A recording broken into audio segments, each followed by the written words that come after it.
The sound of the emergency evacuation siren jolted Professor Yarren Everett from his sleep. The blaring noise reverberating through his small apartment in the interstellar academic exchange dormitory. He stumbled out of bed, his joints cracking after the awkward sleeping position he had maintained for the past 6 hours. As Earth's first and only professor at the prestigious Galactic Academy of Xenobiological Sciences, he couldn't afford to be caught unprepared during an emergency drill. "Computer, what's the emergency protocol?" Yarren asked, rubbing his tired eyes. "No actual emergency, Professor Everett. Today marks the beginning of the academic year, and according to Galactic Academy tradition, all new faculty members are awakened by the ceremonial first dawn alert," the computer replied in its monotone voice.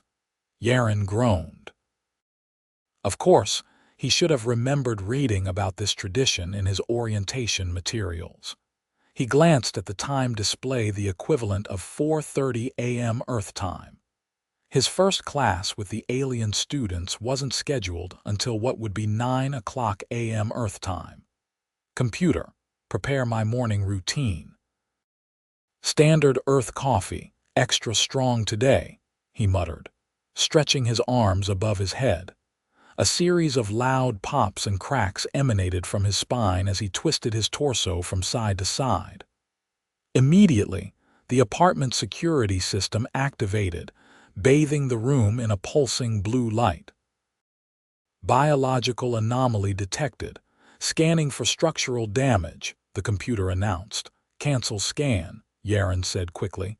"That's just my back cracking, normal human physiology." "Scan canceled." Note added to biological profile. Human skeletal system produces audible compression sounds during stretching maneuvers. Yarren sighed and headed for the shower. After 2 months of living at the Galactic Academy on Station Proxima, he was still adjusting to the countless ways his human body confused the alien technology around him. The shower completed its sonic cleaning cycle just as his communication panel chimed. "Professor Everett, this is Dean Zylox. I trust the first dawn alert found you well." Yarren wrapped a towel around his waist and accepted the video call. The Dean's translucent blue skin and 6 eye stalks came into view on the screen. "Good morning, Dean. Yes, quite the wake-up call. Excellent. I wanted to remind you that your Introduction to Human Biology class has been moved to Lecture Hall Epsilon. We've had an unprecedented number of students enroll after news of your appointment spread through the 12 systems. You've become something of a celebrity, Professor." Yarren forced a smile. "I'm honored by the interest, but I hope they're prepared for how boring human biology might seem compared to the diversity of life forms they're used to studying." Dean Zylox's eye stalks curled in what Yarren had learned was amusement. "On the contrary, Professor. Humans remain one of the greatest biological mysteries in the known galaxy. Your species should have died out millennia ago according to every evolutionary model we possess. Instead, you've thrived without significant physiological adaptations. Most fascinating." After the dean signed off, Yarren dressed in his Earth Standard teaching attire, dark pants, and a button-up shirt with the Galactic Academy insignia embroidered on the pocket. He downed his coffee and gathered his teaching materials before heading toward Lecture Hall Epsilon. The corridors of the Academy were already bustling with alien students of various species.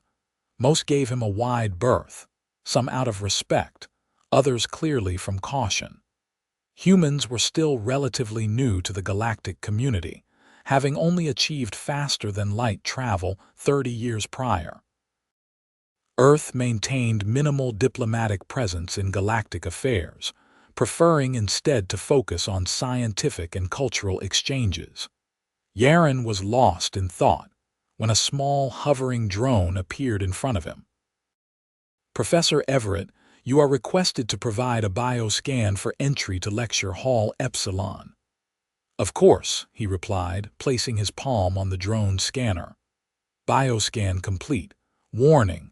Multiple microfractures detected in vertebral column. Medical attention recommended. Yarren laughed. Those aren't fractures. Just normal wear and tear on a 35-year-old human body. No medical attention needed. The drone emitted a confused beep, but moved aside to allow him entry to the lecture hall. As Yarren stepped inside, he was momentarily overwhelmed by the sight. The hall was massive, with seating for at least 500 students, and it appeared to be nearly full. Species of all kinds filled the tiered seating, some with multiple limbs, others with exoskeletons. A few that appeared to be mostly gaseous in form contained within environmental suits. Yarren made his way to the central podium, feeling hundreds of alien eyes or sensory organs following his every move.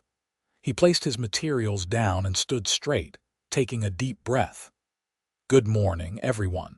I'm Professor Yarren Everett from Earth. Welcome to Introduction to Human Biology. A wave of excited chittering, humming, and various untranslatable sounds swept through the hall. Yarren waited for it to subside before continuing. Before we begin with today's lecture, I'd like to take a moment to address any questions you might have about humans in general. I understand I'm the first human many of you have encountered in person. Instantly, dozens of appendages shot into the air. Yarren pointed to a student in the front row, a vexillion with iridescent scales and 4 arms. Professor, is it true that humans deliberately ingest neurotoxins for recreational purposes? Yarren smiled. If you're referring to caffeine or alcohol, then yes, though we don't think of them as neurotoxins. In small doses, they're relatively harmless to our systems. He pointed to another student, a gelatinous being contained within a hovering spherical container. Is it accurate that humans require unconsciousness for approximately 1/3 of each day cycle? Yes, we call it sleep, and it's essential for our cognitive function and physical health. The questions continued for several minutes, until Yarren selected a small, insectoid student near the back. Professor, our preliminary research indicates that humans have internal skeletal structures that frequently suffer microfractures and degradation throughout their lifespan. How do you manage such constant pain? Yarren was about to answer when he felt a familiar tightness in his back. He'd been standing in one position too long. Without thinking, he twisted his torso to the right, resulting in a series of loud cracks that echoed through the lecture hall's perfect acoustics. Immediately, the room erupted in chaos. Several students leapt from their seats in alarm. Others activated personal force shields. 3 Malthorian students nearest to the podium fainted outright, their methane-breathing apparatus releasing stress pheromones into their protective bubbles. Emergency medical assistance requested in Lecture Hall Epsilon. One student shouted into a communication device. The human is experiencing catastrophic structural failure, cried another. Yarren raised his hands, trying to calm the panic. Everyone, please, I'm perfectly fine. That sound, before he could finish, the hall's automatic medical response system activated, and Yarren found himself encased in a stasis field as emergency medical drones swarmed around him. Human biological entity experiencing severe skeletal distress, announced the medical system. Initiating emergency stabilization procedures. No, wait, Yarren protested, but the stasis field muffled his voice. He watched helplessly as his students backed away from the podium, many recording the event with personal devices. So much for making a good first impression. Dean Zylox burst into the lecture hall, followed by the Academy's chief medical officer, Dr. Thrax. a towering Andorian with multiple specialized limbs for medical procedures. "Disengage stasis field," ordered Dr. Thrax, approaching cautiously. "Professor Everett, please remain still while I assess your condition." The field disappeared, and Yarren immediately tried to explain. "There's nothing wrong with me. That sound was just my back cracking when I stretched. It's completely normal for humans." Dr. Thrax's scanning appendage hovered over Yarren's spine. "Our sensors detected multiple compression events along your vertebral column. Are you claiming this is not indicative of structural damage?" "Exactly," Yarren sighed. "Human joints sometimes make noise when gas bubbles in the synovial fluid pop. It's called crepitus, or joint cracking, completely harmless." The doctors translating implants seemed to struggle with the concept. "You are suggesting that your skeletal system is designed to periodically emit auditory signals without accompanying tissue damage." "Not designed to, it just happens," Yarren explained. "Sometimes it feels good to stretch and let the joints pop." By now, the students had cautiously returned to their seats, fascinated by this unexpected demonstration of human physiology. Dean Zylox approached the podium. "Professor Everett, perhaps this would be an excellent teaching opportunity. Would you be willing to explain this phenomenon to your class?" Yarren nodded, relieved to turn the embarrassing incident into a learning experience. "Of course, Dean." He turned to face the now captivated audience. "What you just heard was something completely normal for humans. When I stretch, the movement can cause gas bubbles in my joint fluid to collapse, creating that cracking sound. It doesn't hurt, in fact. It often relieves tension." A student near the front raised a tentacle. "Is this similar to how Jovian gas bladders release pressure during atmospheric changes?" "I'm not familiar with Jovian physiology, but the principle might be similar," Yarren replied. "For humans, joint cracking is usually just a side effect of movement, especially after being in one position for too long." Another student, a crystalline entity that communicated through light pulses, flashed a question that was translated through the hall's system. "Does this auditory event serve as a warning to potential predators?" Yarren couldn't help but laugh. "No, not at all. If anything, early humans would have tried to avoid making such noises when predators were nearby. It's just a quirk of our physiology." The questions continued, and what had started as a potential disaster gradually transformed into an engaging discussion about human biological peculiarities. Dr. Thrax remained by the podium, occasionally adding comparative notes about how other species' joint structures differed from humans. As the scheduled class time neared its end, Yarren felt he had managed to salvage the situation, and perhaps even created a memorable first lesson.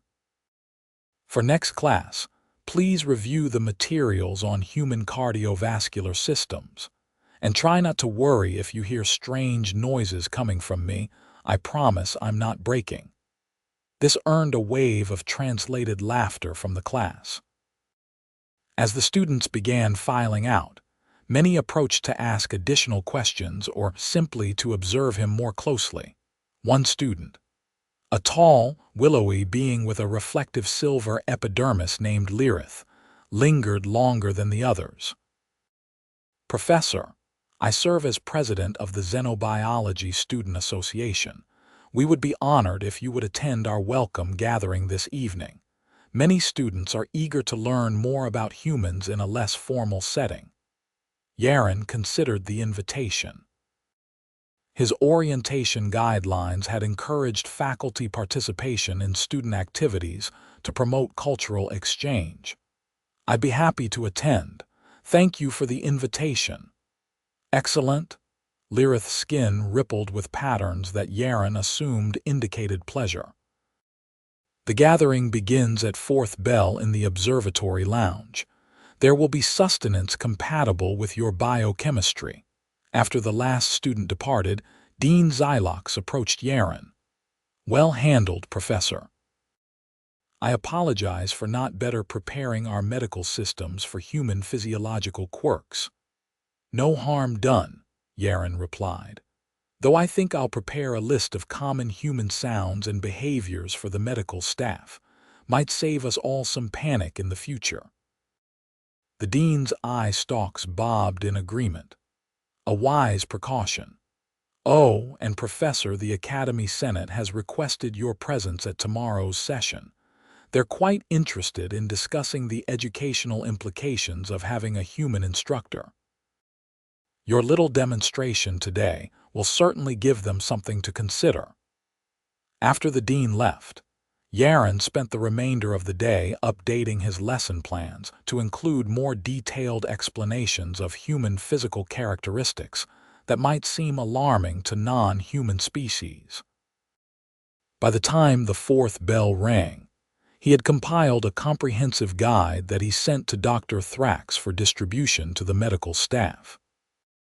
The observatory lounge was located at the uppermost level of the academy, with transparent ceilings and walls that offered a breathtaking view of the nearby nebula and star systems.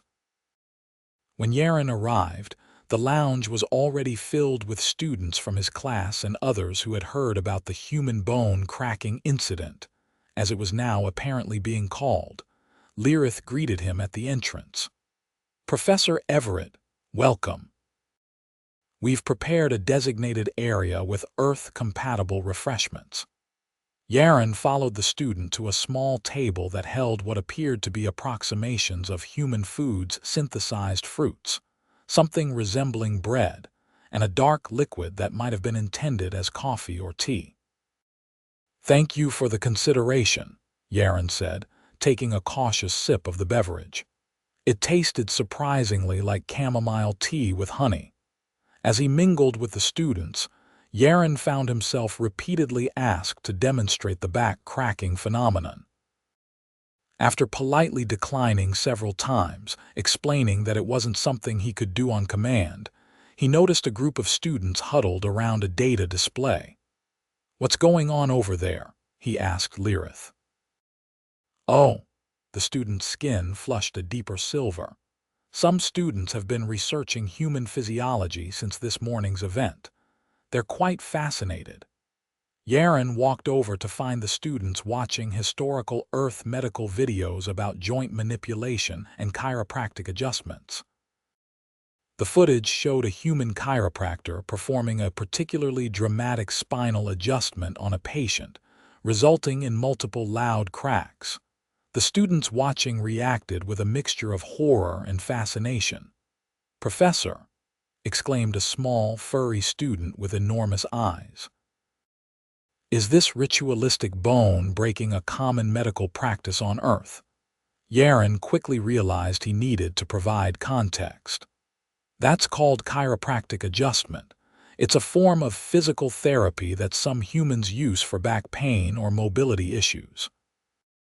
The practitioner isn't breaking bones, they're manipulating the joints to improve alignment and relieve pressure." "And humans voluntarily subject themselves to this?" asked another student, a serpentine being with prismatic scales. "Many do, yes. Some find it very helpful for certain types of pain or stiffness." The students exchanged glances that transcended species barriers, universally conveying a single thought: humans were far stranger than they had imagined. A new student pushed forward through the crowd, one Yarren hadn't noticed before. This one had a gelatinous, translucent body with visible internal organs pulsing rhythmically. The name tag hovering beside it identified the student as Zyrix, a third-year xenobiology major. "Professor," Zyrix began, its voice coming through a vocalization device attached to its upper portion, "I've been conducting an independent study on mammalian species across the galaxy. Humans are the only known sentient mammals that regularly experience this joint cracking phenomenon without pain or injury. May I ask if you would consent to some non-invasive scans for my research? Before Yarren could respond, the conversation was interrupted by a loud commotion near the lounge entrance. A group of students had arranged themselves in what appeared to be an impromptu demonstration. One student lay on the floor while another positioned its appendages over the prone figure's back. "Observe the human healing technique," announced the standing student, a four-armed Praxian. "I shall now realign my classmates' structural supports." "Wait, stop," Yarren called out, rushing toward them. "That's not something you should attempt without proper training. Too late." The Praxian applied pressure to the recumbent student's back, attempting to mimic the chiropractic techniques from the video. There was no cracking sound. Instead, the student on the floor let out a high-pitched squeal as one of its external gill flaps bent at an unnatural angle. "Medical emergency," Yarren shouted, kneeling beside the injured student. "Computer, alert Dr. Thrax." The lounge's environmental lighting shifted to emergency mode as the medical alert was triggered. The injured student, a Neptunian water breather, was clearly in distress as fluid leaked from the damaged gill flap. "Everyone back. Please give them space," Yarren instructed, trying to recall anything he knew about Neptunian physiology from his xenobiology studies. "Lyrith, do we have any saline solution?" Lyrith quickly procured a container of saline, which Yarren carefully applied to the damaged gill to prevent it from drying out. Within minutes, Dr. Thrax arrived with a medical team. "What happened?" the doctor demanded, multiple medical appendages already examining the injured student. "A misguided attempt to replicate human chiropractic techniques," Yarren explained grimly. "I believe the gill flap is torn." Dr. Thrax made a sound that needed no translation, the universal tone of a medical professional confronted with an easily preventable injury. Neptunian exoskeletal gill flaps are cartilaginous and highly vascularized. This will require regenerative therapy. As the medical team stabilized the student and prepared to transport them to the medical center, Yarren addressed the now subdued gathering. "I think this illustrates an important lesson in xenobiology. Physiological techniques that are beneficial for one species can be harmful or even dangerous for another. This is why proper comparative study is essential." The Praxian student who had attempted the adjustment approached Yarren, all four arms held in a posture of contrition. "Professor, I offer profound apologies. I believed I was demonstrating respect for your culture's medical practices." "I understand your intentions were good," Yarren replied, "but this is exactly why the Academy emphasizes supervised learning and proper research protocols." Dean Zylox arrived shortly after the injured student had been taken to the medical center. The dean pulled Yarren aside while security drones documented the incident. "Professor Everett, are you all right? The report indicated you were involved in the incident." "I'm fine," Yarren assured him. "I was trying to prevent it, actually." Some students were attempting to replicate human chiropractic techniques after seeing videos of it. The dean's eye stalks drooped slightly. "I see. The fascination with human physiological peculiarities seems to have escalated rather quickly. I think I need to give a proper lecture on human joint structure and the science behind these phenomena," Yarren suggested. "Clear up some misconceptions before someone else gets hurt." "An excellent idea," the dean agreed. "I'll arrange for a special lecture tomorrow, perhaps in the grand auditorium to accommodate all interested students." The gathering dispersed shortly afterward, the festive mood dampened by the accident. Yarren returned to his quarters troubled by the evening's events. He had expected some cultural misunderstandings during his tenure at the Academy, but he hadn't anticipated that something as simple as his back cracking would create such a chain reaction. He spent several hours preparing materials for the special lecture, gathering medical imaging of human spinal columns, videos explaining synovial joints and the physics of gas bubbles in fluid, and comparative diagrams of various alien species' joint structures. The next morning, Yarren arrived at the grand auditorium an hour early to set up his presentation. He was surprised to find Dr. Thrax already there, arranging anatomical displays on the stage. "Ah, Professor Everett," the doctor greeted him. "I took the liberty of bringing some anatomical models to assist with your presentation. After treating 14 separate joint injuries overnight, I felt a collaborative approach might be beneficial." 14 injuries. Yarren was shocked. "What happened?" "It seems your back cracking demonstration inspired a wave of experimentation among the student body," Dr. Thrax explained. "Various species attempting to replicate the phenomenon on themselves or others, with predictably disastrous results. The Neptunian student from last night will recover fully, but others were not so fortunate. Acrylic crystal former shattered 3 growth nodes trying to induce a satisfying crack in its lattice structure." Yarren felt a wave of guilt. "I had no idea this would become such a problem." "Is everyone going to be okay?" "Eventually, yes. But this incident has highlighted a significant gap in our medical training regarding human physiological norms. The Academy Senate has requested that you assist in developing a comprehensive guide for the medical staff." By the time the lecture was scheduled to begin, the grand auditorium was filled beyond capacity. Additional viewing screens had been set up in adjacent halls to accommodate the overflow of interested students and faculty. Dean Zylox introduced Yarren and Dr. Thrax, emphasizing the educational importance of the presentation. "Today's special lecture addresses an unexpected cultural phenomenon that has emerged following Professor Everett's arrival. We hope this will foster greater understanding and prevent further misunderstandings." Yarren stepped forward, surveying the enormous audience. "Thank you all for coming. Yesterday, during my first class, many of you witnessed or have since heard about an incident involving the cracking sound my back made when I stretched. What followed has been a cascade of misunderstandings and, unfortunately, some injuries." He activated the first slide of his presentation, showing a detailed cross-section of a human synovial joint.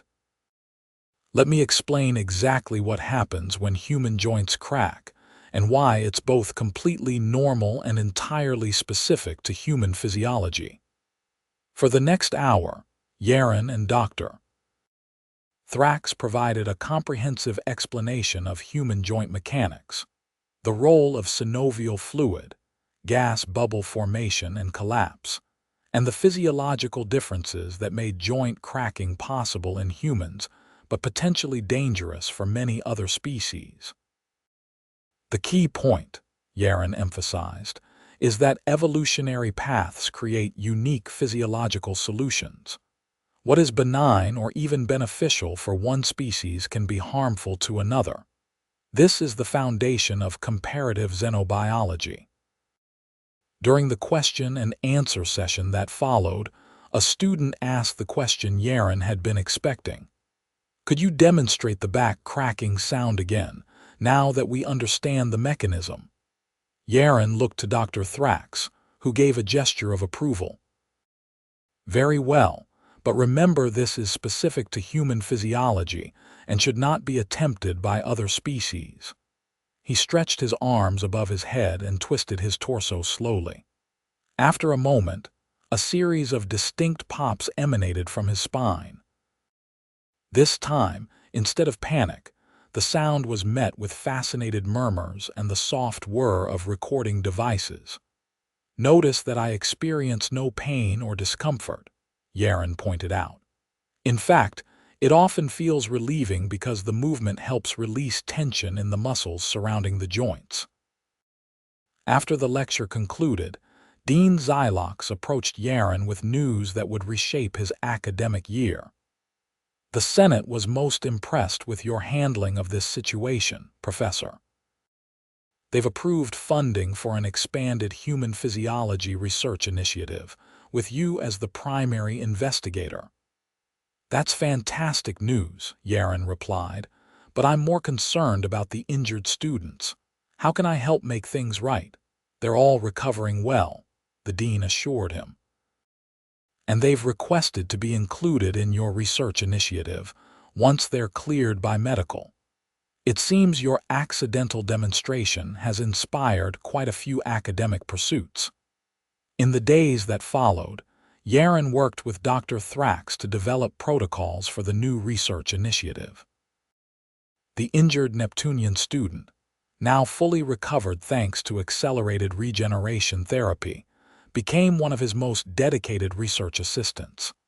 Lirith, the Xenobiology Student Association president, approached Yarren after his regular class one morning.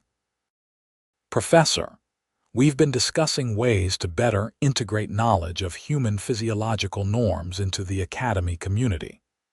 Would you be open to recording a series of educational segments about common human biological functions that might otherwise cause confusion?" "That's an excellent idea," Yarren agreed. "We could call it Human Happenings or something similarly accessible."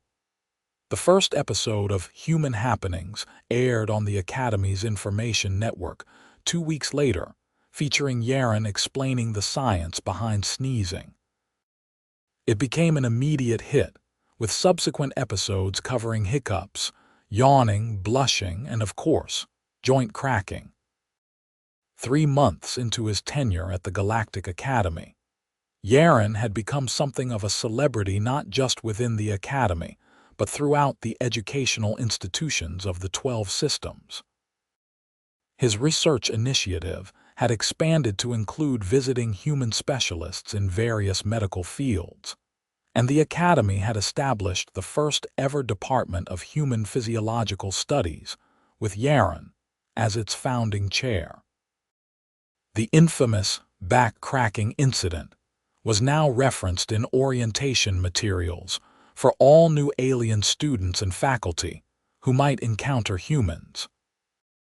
Medical scanners throughout the Academy had been recalibrated to recognize normal human joint sounds and other biological peculiarities without triggering emergency protocols. On the anniversary of his first day teaching, Yarren was invited to a special ceremony in the Grand Auditorium. Dean Zylox presented him with the Academy's highest honor for educational innovation.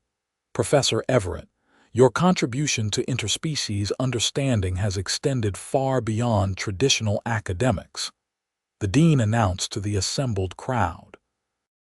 What began as a simple misunderstanding about human joint acoustics has blossomed into a galaxy-wide reassessment of how we approach xenobiological education. As Yarren accepted the award, he couldn't help but reflect on how far things had come. He spotted the Neptunian student in the audience, now fully recovered and leading a student research team on human biomechanics.